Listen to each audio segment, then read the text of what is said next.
안녕하세요. 프로파일러 배상훈입니다. 2020년 10월 27일입니다. 아시는 분은 아시겠지만은 어제 편파TV에서 실시간으로 프로파일링 강의를 했습니다. 이름은 프로파일러 프로파일링 CCM 이렇게 했어요. 원래는 편파TV에서 저랑 같이 그 진행할 사람이 있었는데 이제 뭐 범죄에 관심이 있는 기자분인데 갑자기 회사 일이 생겨서 같이 못하고 혼자 했는데, 사실 원래 예상한 거는 그 질문과 대답, 그러니까 조금 대화 방식으로 하면서 내용을 좀 더 풍부하게 할 생각이었었는데, 제가 또 잊어버리는 것도 있을 수 있으니까. 근데 조금 일정에 차질이 생겼어요. 그래서 이제 사실 일강은 주변적인 얘기를, 제가 보기엔 그래도 주변적인 얘기를 하더라도 좀 중요한 얘기인데, 들으시기에 따라서는 프로파일링의 본래적인 강의하고는 조금, 그래서 스케치는 뒷부분에 좀 얘기를 했죠. 음, 다음 주부터는 제대로 된, 이제 뭐, 격가지 얘기들은 첫 주에 다 했으니까 바로 본론에 들어가면서 얘기를 하려고 해요. 그리고 다른 거 뭐 역사라든가 뭐 다른 기타 등등, 원래 이제 이런, 여러분 뭐 책으로 많이 보시는 것처럼 보통의 우리나라에 나와 있는 프로파일링 관련된 거는 요 임주택 교수의 프로파일링이랑 홍성열의 프로파일링 이런 정도가 주로, 그걸 기반으로 해서 이제 뭐 여러 가지 프로파일링을 강의하는 사람들이 그걸 기반으로 이렇게 하고 있고, 또 표창원 교수도 프로파일링 클래스 같은 데서도 그렇게 하고 있는 걸로 알고 있는데, 사실은 저거는 그냥 교과서라기보다는 그냥 그 자료를 모아놓은 수준밖에 안 돼요. 그러니까 예를 들면은 역사가 이렇고 뭐 이 종류가 이거 있는데, 그리고 범죄자가 뭐 이런 범죄자가 사례가 있고 뭐 이런 정리를 하고, 그래서 이런 어떤 프로파일 방법론에서 칸터의 수사심리학, 터비의 BEA 범죄 증거 분석, 그리고 FBI 방법론, 기타 등등, 뭐 더글라스의 방법론 뭐 등등등 것이 있고, 뭐 프로파일링의 종류에는 뭐 이 심리적 방법론 뭐 여러 가지 이렇게 두두두니까 말 그대로 그냥 나열한 거죠, 이게 쭉. 그거를 교과서라고 하진 않습니다. 그거는 그냥 사전이죠, 사전 같은 거죠. 구체적으로 제가 하려고 하는 건, 구체적으로 프로파일러가 현장에서 어떤 것을 중심으로 보고 분석해서 그걸 가지고 사건을 어떻게 하는가에 대한 부분인 거죠. 그러니까 표창원의 프로파일링 클래스도 소개하는 데에서는 프로파일을 그렇게 실제 어떻게 한다라는 걸 얘기를 한다고 하지만, 제가 보기에는 사실 표창원의 프로파일링 클래스도 그걸 넘어서지 못할 겁니다. 왜냐면 그 사람은 그걸 뭐 실전에서 해본 사람이 아니기 때문에. 물론 이제 뭐 제 말에 이의를 다시는 분들 분명히 존재하고, 표창원 교수님도 뭐라고 저한테 반론을 제기하실 수 있지만은, 명확한 건 그겁니다. 음, 범죄 분석 용어로 채용돼서 정식으로 채용돼서 특채돼서 현장에서 일을 했던 사람은 저밖에 없습니다. 저밖에 없다는 게 저희 범죄 분석 요원들, 기수들이죠. 실제로는 나머지는 뭐 다른 계통을 밟은 거고, 물론 그것이 실력의 차이라든가 본질적인 어떤 차이를 얘기하는 건 아닙니다. 그러니까 뭐로 가도 서울만 가면 된다고, 다른 방법을 가지고도, 그리고 독학을 해서라도 저처럼 거기로 가는 사람도 거기 있을 수 있는 겁니다. 제가 말씀드리는 것은 다른 분들을 제가 비난하거나 뭐 그러려고 그러는 것도 아니고, 명확히 오해하시지 말고 명확히 무엇이 다르고 무엇이 프로파일링에서 핵심적인 부분인지 뭐 이런 거를 말씀드리려고 하는 거예요. 굳이 뭐 오해하셔갖고 제가 누구누구를 비난한다 이렇게 생각하실, 전 그럴 의도가 전혀 없습니다. 어쨌든 다시 돌아가서 프로파일링, 어제 한 프로파일링 관련된 부분은 제가 하려는 의도는 그겁니다. 프로파일링의 본질적인 핵심에 들어가서 프로파일링을 어떻게 하고 그를 통해 결과를 어떻게 산출하고, 그러면서 이제 중요한 개념과 중요한 방법론이 뭐고, 그를 통해서 어떻게 사건에 접근하는가 등등에 대한 거를 얘기하려고 하는 겁니다. 그래서 제가 말씀드렸지 않습니까? 제가 하는 방법론, 제가 알고 제가 하는 방법론이 이거고, 예를 들면 표창원 교수님이 하는 프로파일링 클래스의 방법론은 그걸 또 보시고 그게 더 훌륭하고 더 적절하다고 보면 그 방법을 중심으로 이제 사건을 보시면 되는 겁니다.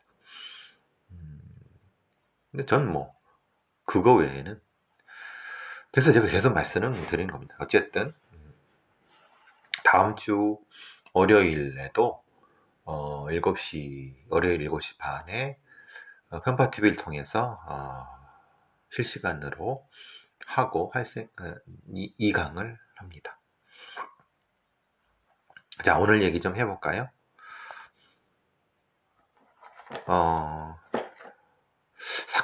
이런 사건이 있네요. 성병을 숨기고 7개월간 2명과 성관계를 한 20대가 처벌을 받았는데요. 이건 상해죄에 해당할 수 있습니다. 헤르페스라고 하는 성병의 복용 사실을 숨기고, 자기는 알고 있었던 거죠. 근데 피해자는 모르는 거고, 자기와 성관계는. 이게 진짜 그러면 자기 말 그대로 고의가 없었다. 자기가 분명히 요도염과 헤르페스를 알았지만 치료를 통해 외적 증상이 없어졌고 감염의 고의가 없었다 라고 하는데, 실제로 이거는 거짓말일 가능성이 농후하죠. 왜냐하면 성병이라고 하는 것은 본인이 그걸 알았다고 하면은 의사한테 진료를 받았을 거고, 그 진료를 받는 과정에서 전염이라든가 아니면 이런 데 주의사항을 분명히 들었을 겁니다. 예를 들면 요도염과 헤르페스를 알았지만 치료를 안 받았다고 하면 모르겠지만, 치료를 안 받고 자연히 낫다고 모르겠지만, 치료를 받았으면은 의사한테 처방을 받았을 거고, 근데 그것이 감염의 고의가 없었다. 그러니까 겉으로 봐서 나은 것 같으니까 그래서 성행위를 했다. 이거는 사실은 거짓말이죠. 왜? 의사가 분명히 얘기해 줬을 겁니다. 이것이 어떻게 전염이 되고 어떻게 조심하라고 한 부분, 성관계 부분에 대해서도 보통 기본적으로 의사는 다 그런 얘기를 하니까요. 그리고 당연히 그 얘기를 안 했으면 큰일 나는 거죠. 근데 그걸 이제 그렇게 생각하고 다른 여자들이랑 성관계를 해서 성관계를 했고 결국은 성병을 옮겼어요. 이거는 사실 매우 고의적인 것이라고 볼 수 있는 거죠. 근데 그럼에도 불구하고 징역 5개월에 집행유예 3년밖에 선고를 안 했어요. 글쎄, 제가 늘 말씀드리는 것처럼 고의성 그리고 그것의 해악, 이것이 결과보다는 그게 중심이다. 물론 여성이 성관계를 하고 그 성관계를 통해 성병을 옮았다고 하면은 이 판사의 생각은 그럴 수도 있을 것 같습니다. 아니, 이태원에서 처음 만난, 예를 들면은 그런 사람하고 성관계를 한다, 말하자면 짧은 기간 안에 조금 피해자에 대한 비난, 명시적으로 하지 않았어도 머릿속에 그게 있을 수 있었겠죠. 근데 그것은 판사가 판단할 문제는 아니죠. 사실은 그래서 이 부분이 판사의 판단에 있어서는 매우 미흡하다. 사실 이것은 고의성이 농후하고 그리고 그 결과가 상당히 크고 공동체에 끼치는 영향력이 크기 때문에 징역 5개월에 집행유예 3년이라는 것은 너무나도 낮은 형량이다. 이건 실형 최소한 2, 3년 이상 혹은 그에 부과되는 여러 가지 사회봉사 같은 것도 했어야 된다. 근데 문제는 그 부분에 대해서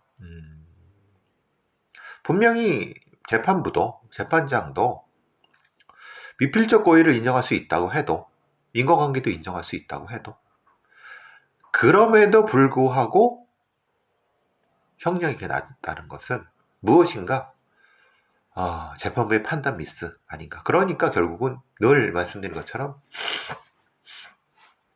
갑자기 코가 막히네요.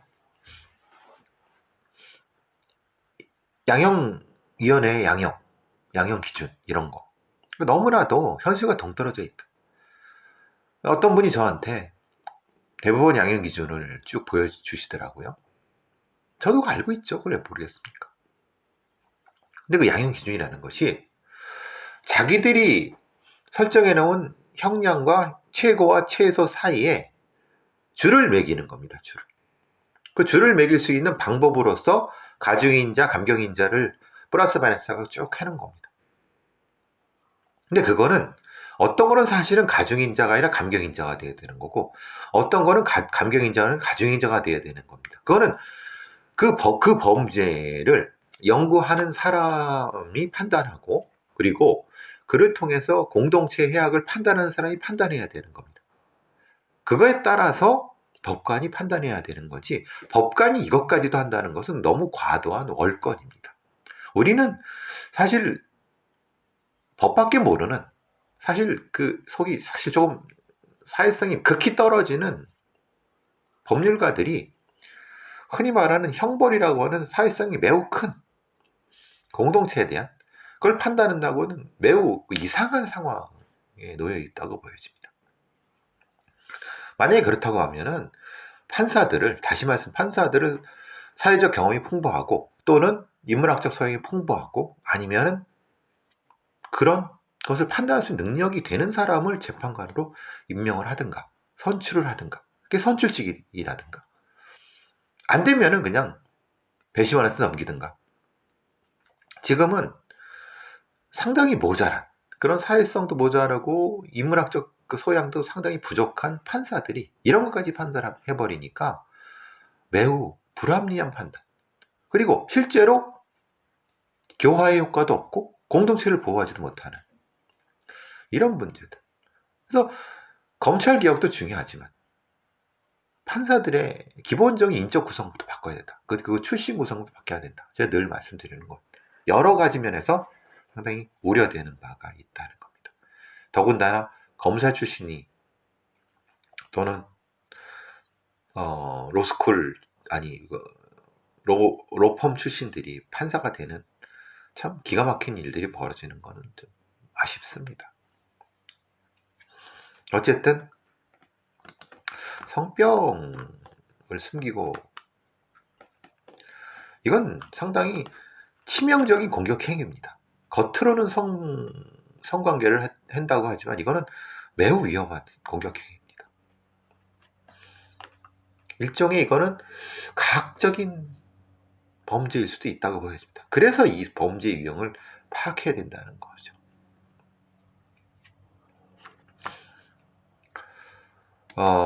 불법 촬영 제가 이제 이건 계속 말씀드린 바죠. N번방 사건이 발생하고 그리고 뭐 여러 가지 리벤지 포로라는 말은 제가 여러분한테 쓰면 안 된다는 말씀은 꼭 드렸지만 어쨌든 이런 건들이 발생하면서 몰카, 데이터 성범죄 물들이 인터넷에서 유포되고 그러면서 디지털 성범죄 피해자 지원센터라는 것이 여성가족부 지원해서 하는데 이 운영이 엉망이다. 왜? 실제로 국가 예산으로 불법 촬영물을 인터넷에 삭제를 해요. 삭제 요청도 하고. 그런데 문제는 그 예산을 원래 법상으로는 가해자한테 청구하도록, 구상권을 청구하도록 되어 있는데, 문제는 무슨 문제가 있냐면 가해자가 누군지를 몰라요. 그러니까 가해자의 신원을 이 지원센터가 파악할 수가 없는 거예요. 그러니까 청구를 할 수가 없죠. 애초에 권한이 없는데 청구하도록 한 것 자체가 문제다. 차라리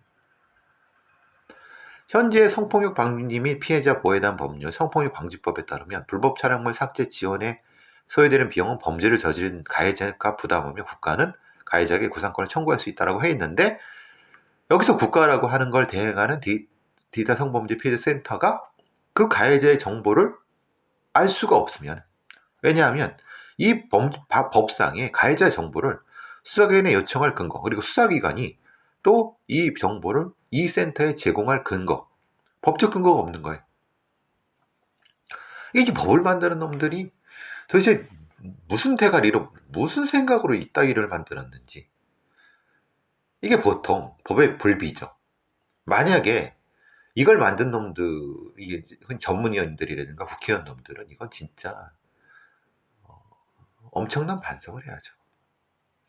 만약에 이것의 불비한 부분은 기타는 대통령령으로 뭐 일임한다 라는 조항을 놔뒀어야 되는 거고, 만약에 놔뒀는데도 정부가 이걸 안 하고 있다, 그러면 이거는 정부의 잘못이죠.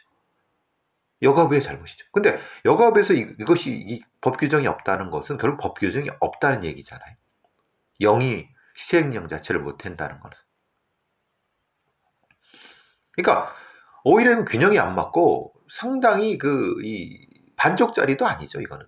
아무 뭐 이따위 법을 만들고, 그리고 실제 이런 센터가 개소됐을 때 막 사진 찍고 좋아라는 장관, 뭐 국회의원들, 뭐 관련된 정치인들 좀 꼴 같지 않은 짓거리를 사진 찍고 대죠. 이런 것들부터 잘라야 되는데 참 답답한 문제들입니다.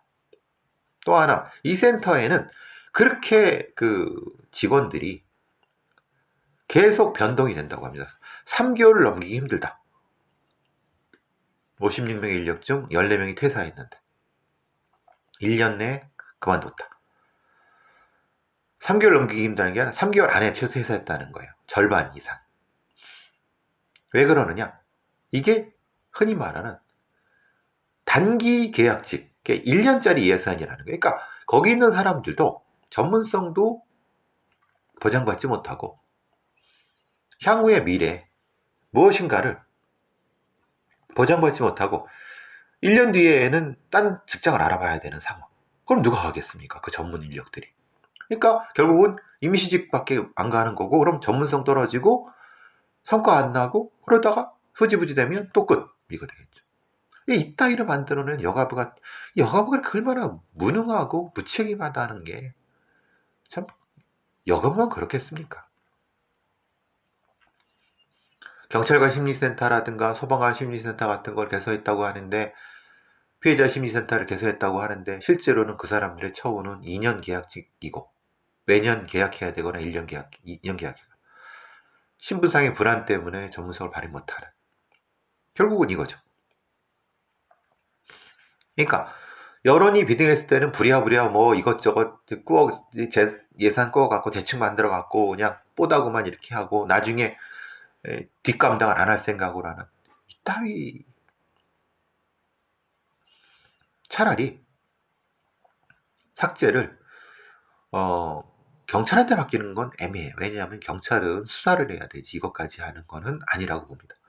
그럼 지자체가 하거나, 아니면 지자체가 아니라면 여성가족부 내에서 전문적으로 이거를 할 수 있는 공무원 조직들. 근데 공무원 조직은 또 참 더러운 게, 그러니까 일반 행정직들은 서류만 키보드만 두들기는 애들이고 실제 일하는 애들은 또 대부분 하청을 주는 이런 엉망인 게 우리나라 공무원 시스템이지 않습니까?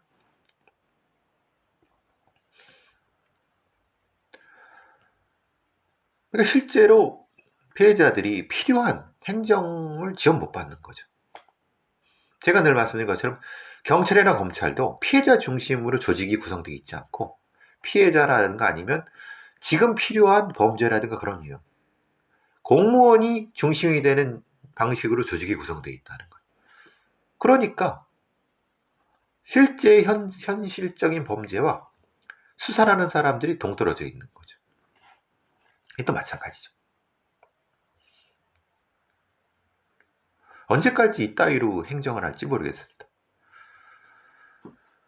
사실 이게 진정한 개혁이죠. 이런 것들을 소비자, 수요자에 맞춰서 바꾸는 게 말로만 대통령이고 뭐 정치인들이고 주둔하면 놀려갖고 말로만 개혁한다 생지랄하는 게 무슨 의미가 있습니까? 그게 보수 정권하고 무슨 차이가 있습니까? 항상 이런 게 문제라는 거예요. 이빨만 까지 말고 주둥만 놀리지 말고 실제로 행정 현장에서 피해자 혹은 수요자가 필요한 부분에 대해서 움직이게 만들어야죠. 그런 사람들을 중용하고. 저는 이 상황을 제 앞에 팟캐스트라든가 유튜브를 보신 분이면은 제가 예측했다는 걸 아실 수 있어요. 1년 전 엠번방 사건 터졌을 때, 그리고 이 디지털 성범죄 피해자 지원센터가 개소했다고 했을 때 제가 분명히 격한 비난을 했을 겁니다. 거의 100% 이거는 이런 공무원 애들은 그 대가리를 제가 그 속까지 뻔히 알고 있거든요.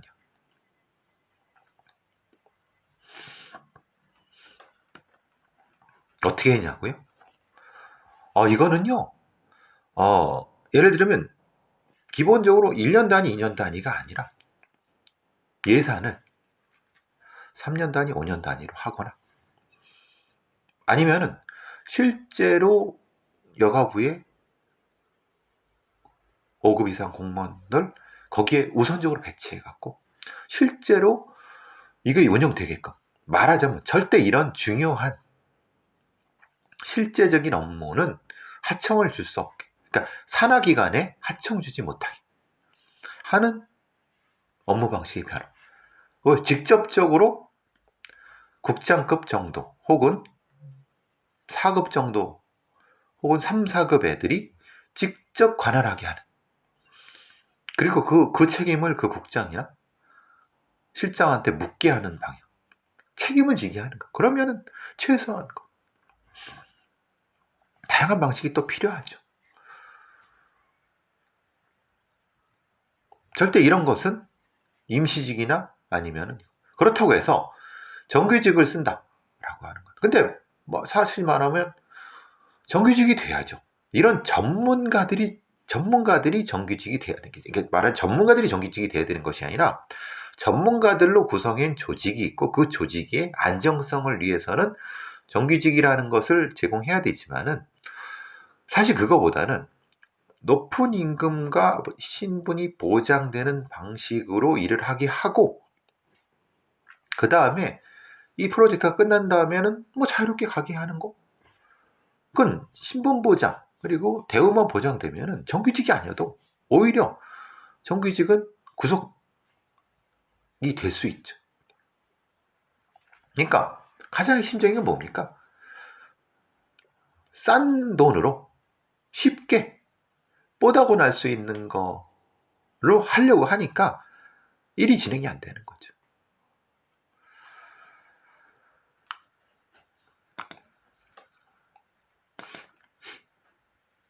(1년) 이게 조금 작은 문제일 수도 있는데 어쩜 백화점에 판매원이 있어요. 여러분 백화점 가시면 판매하시는 분들 계시죠?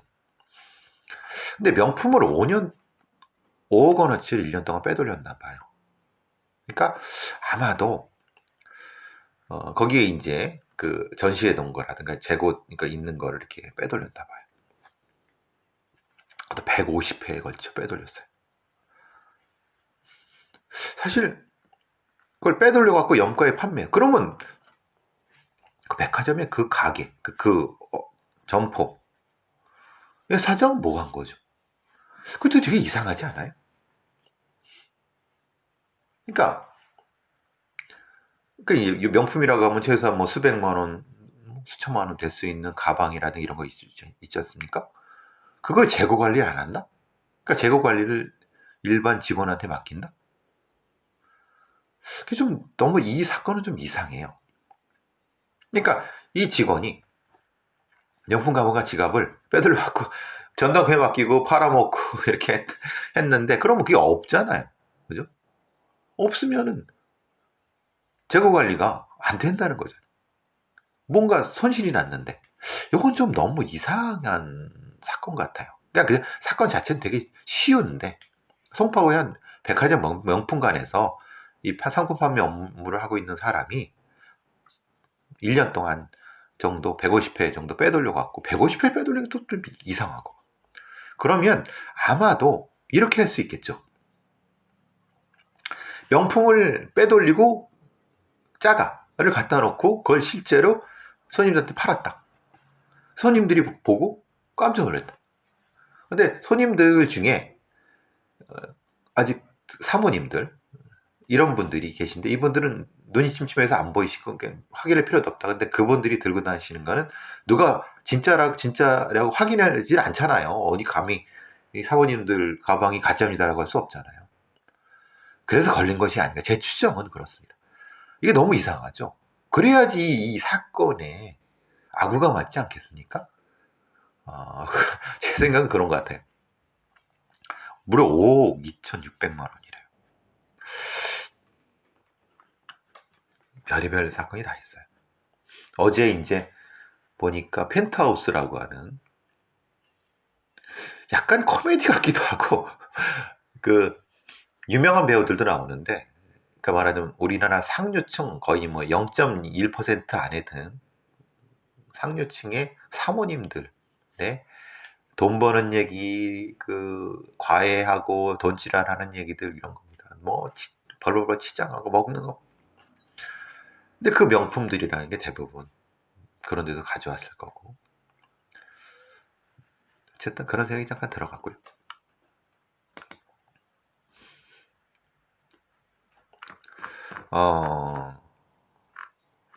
조두순 출소 개성 얘기는 하는데 근데 지금 여러분 성범죄자가 학교 취업을 한다. 성범죄자가 취업 제한이 걸려 있습니다.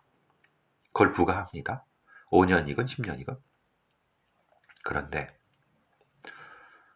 그렇게 취업할 수 없는 법이 있음에도 불구하고 108명이나 학교를 이런 데를 취업했다는 거예요. 이게 무슨 이유일까요?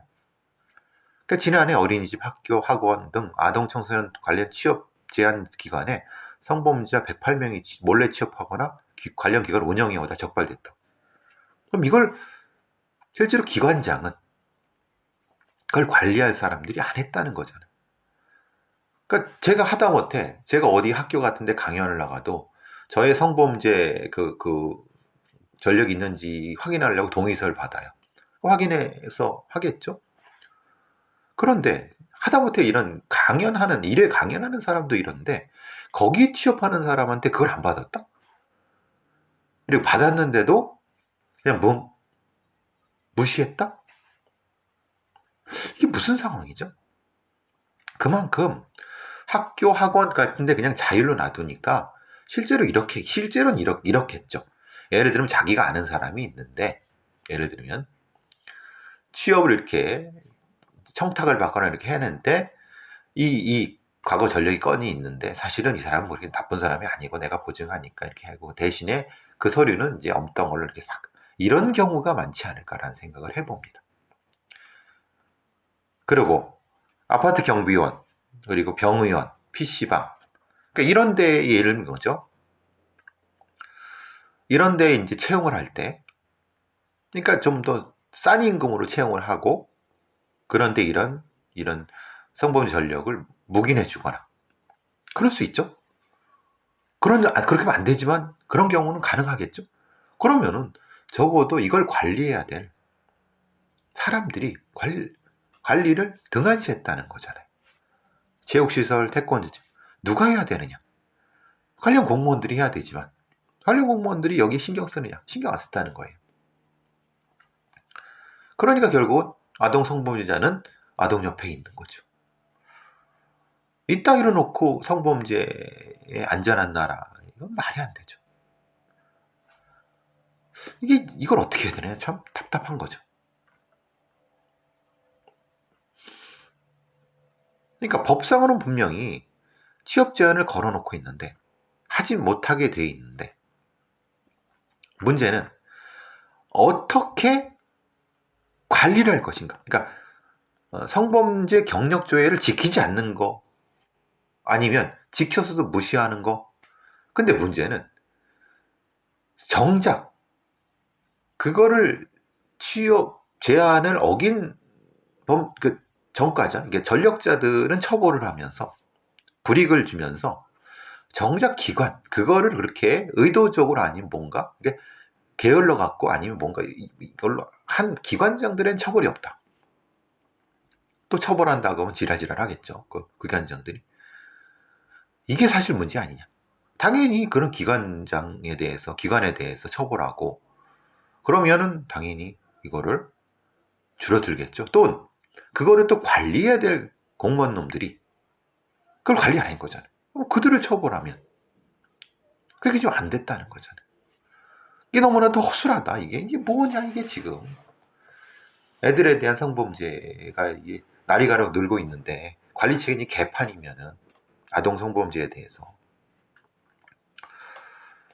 이런 것도 진짜 개혁해야 되는 거죠.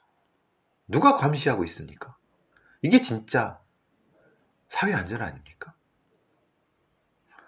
말로만 주저리만 떠들지 말고 이게 진짜 사회 안전이죠. 그렇죠?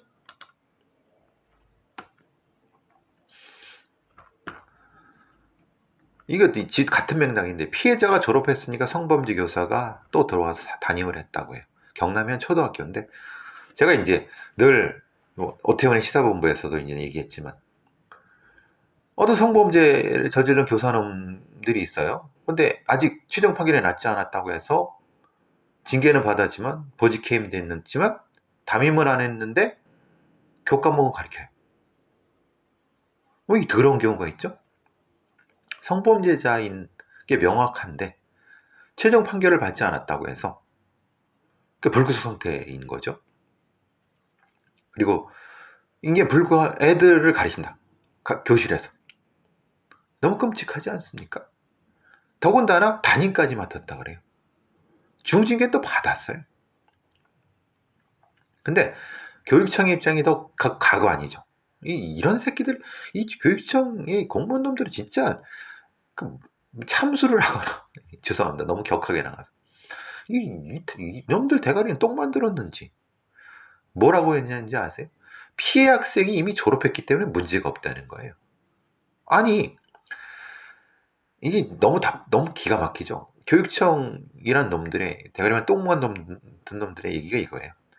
그 교사가 아이를 성추행했는데, 성범죄를 저질렀는데, 그 성범죄 피해자인 아이가 이미 졸업을 했기 때문에 이 교사는 문제가 없기 때문에 가르쳐야 된다는 거예요. 이게 말입니까? 막걸리입니까? 네? 그 너무 주둥에서 나온 게 말입니까? 똥입니까? 그렇지 않습니까? 이 교사가, 이 선생이 A란 애, 졸업한 애를 이제 성추행 대상이 없으니까 그럼 다른 애라겠죠. 그죠? 다른 애한테 성추행을 또 해야겠죠. 그러니까 아동 성범죄는 기초적인 생각이나 이런 게 아예 없는 거예요. 교육청 놈들이. 어떤 새끼들인지 참. 이게 경남 교육청 놈 아닙니까? 경남 교육청이 된다. 교육 지원청이. 난 기본적으로 이런 애들이 어떻게 교육 공무원이 되는 건지. 그게 큰 문제라는 거죠.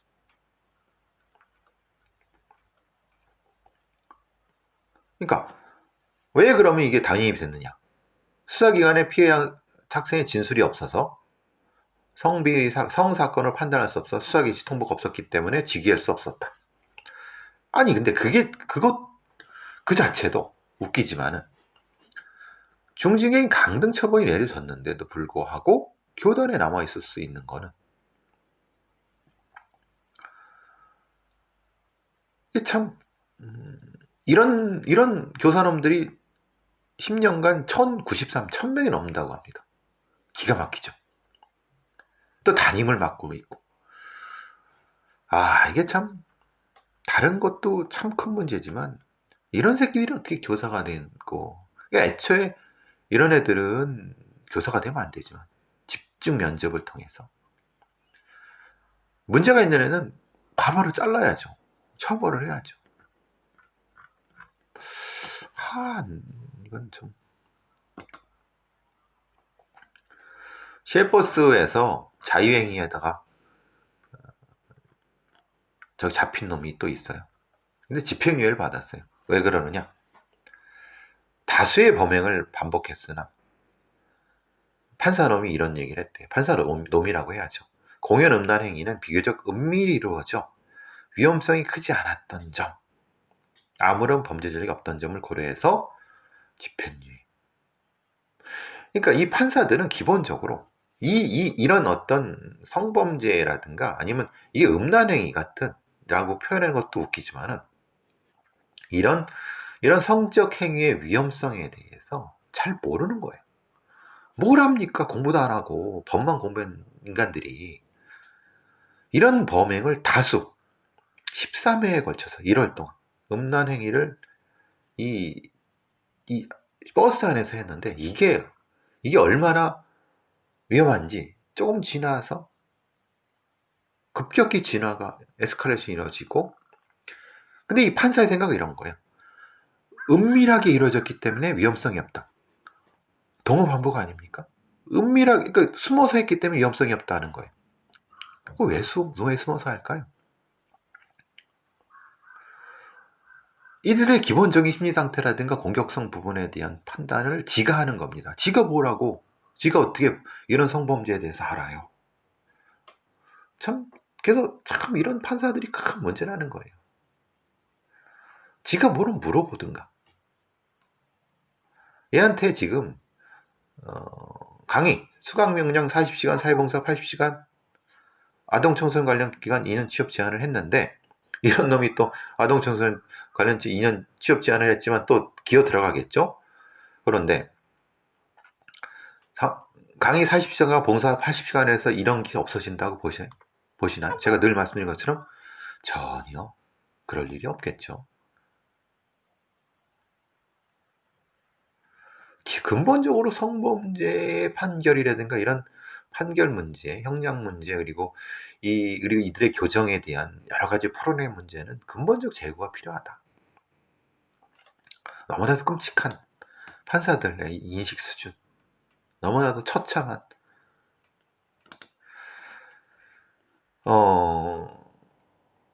자기를 성범죄로 신고했다고 쫓아가서 보복한 범죄자가 있었어요. 그러니까 그래서 우리나라 성범죄 피해자들이 신고하기를 두려워하는 거죠. 그러면 분명한 것은 성범죄 피해자에 대한 보호 조치, 주민등록번호를 바꾼다든가 아니면은 가해자에 대한 여러 가지 접근 지연 조치라든가 실질적인 형태의 조치들이 필요한데 그것도 없죠.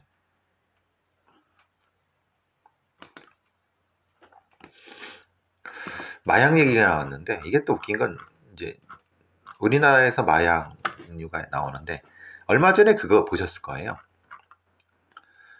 지난달에 부산 해운대구에서 7중 추돌인데 대마초 피우고 수백 킬로를 브레이크도 밟지 않고 수백 미터죠. 질주를 했다는 거예요. 근데 마약 전문가들이라든가 마약을 피워본 사람, 대마를 피워본 사람들은 말이 안 된다. 대마초를 피우면은 이거는 이렇게 광란에 질주할 수가 없다. 왜냐면 효능이 다르기 때문에. 그래서 분석을 해봤더니 사실은 대마도 피웠지만은 신종 액상 대마 아니면 이게 신종 마약이었다. 그러니까 정확히 말하면 이게 5FMDMB-PICA, 그러니까 MDMB 피카라고 하는 신종 마약인데 합성 대마예요. 이게 대마에 있는 어떤 그 성분을 뽑아내서 이걸 구조를 바꿔갖고 대단히 그 효능이 높여지게 여러 가지 걸 많이 하거든요. 그러니까 문제는 그거죠. 여기 이 기사도 그렇지만 마약류는, 그러니까 마약류가 있고 임시 마약류가 있고 유사체류가 있는 거예요. 그러니까 원래 기존의 마약류가 있고, 근데 그거를 중에서 경찰에 잡히지 않으려고 구조체를 바꾸거나 효능을 높이고 비싸게 하고 이런 거죠. 신종 마약류가 10년 만에 23배가 증가했는데, 그래서 지난 4년간 여러 가지 수백 개 이상, 여러분 많이 아시는 합성 대마라는 것도 있지만 허브나 대바초에 섞어갖고 투약하는 스파이스라고 하는 이런 것도 있고, 별의별 게 다 있습니다. 마약을 합성하는 여러 가지, 진짜 상상도 초월하는. 근데 문제는 이것을 탐지할 방법이 없다는 거예요. 그러니까 만약에 마약 간이 키트가 있는데 마약 간이 키트를 안 나와요. 왜냐하면 그건 기존에 있는 마약을 검출하려고 하는 거니까. 그럼 어떻게 해야 되느냐? 실제로 이걸 관리하기 위해서 여러 가지 마약류 관리해서 마약류, 임시 마약류, 유사체류를 이제 등록을 했다고 하지만, 문제는 국가수에 마약을 감정한 건수가 작년에 6만 건이 넘는다고 해요. 근데 문제는 국가수의 직원은 15명으로 묶여있고, 장비도 옛날 장비겠죠, 당연히. 그죠? 제가 늘 말씀드리잖아요. 이건 국가수가 함께 하면 안 된다. 제가 늘 마약관리청, 물론 마약수사청 같은 마약 전담 기구가 있어야 된다. 거기서 마약을 검출할 수 있는 인력, 그리고 그것을 외국에서 돌아다니는 새로 개발된 걸 빨리빨리 등록해서 그것을 법정으로 제정할 수 있는 그런 선제적이고 좀 더 공격적인 방식의 관리. 국가수에 이제 의뢰해갖고 한다고 한참 하면은 이미 범인은 도망갔고, 거기다가 검찰에 흩어져 있고, 인력은 얼마 되지도 않고, 전문성도 떨어지고, 이게 뭐냐? 실제로 신종마약이 2,000건이 넘어가는데 감정 인력도 부족해. 거기다가 어떻게 할 거냐? 지금은 사실 감당 안 되는 상황인 거죠. 자, 이제 서둘러 시급히 마약수사청 혹은 마약 DEA처럼 미국에 필요하다. 그래야지 마약 청정국, 마약 안전이 된다. 전문성과. 자, 오늘은 여기까지 하도록 하겠습니다. 내일 또 뵙겠습니다.